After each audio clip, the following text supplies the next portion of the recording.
samp kër gi amul kenn koo xam ne nii da nga jóge Nimzaat ci waa kër Cheikh te doo dugg ci kër gi te boo fi ñëwee loo fi fekk ne yàqu moom loolu démb la bërki démb balaa tey kon loolu yàlla na sax liggéey di def di ko daj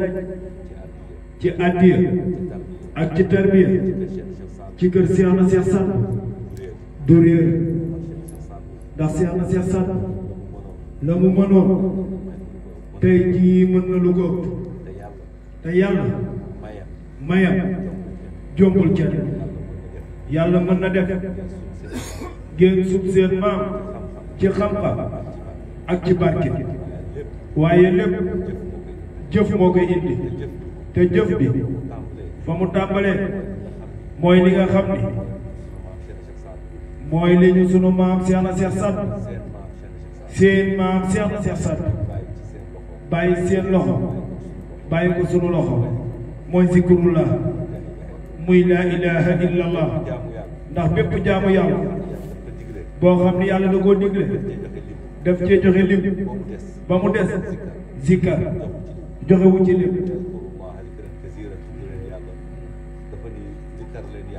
dafa ni tudd leen yàlla tudd bu amul ab julli juróom la boo ci paree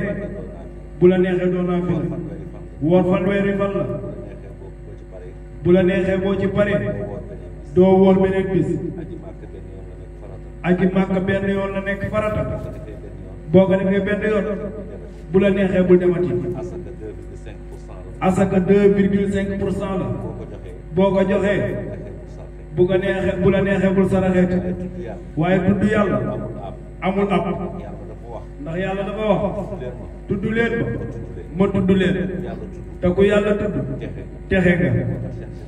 moo tax Cheikh na Cheikh Saad tarbiya taalibeem ci laa ilaha illallah ndax mooy joxe maqaam ay gën a kawe ku bëgg a texe da ngay toog li la sa sëriñ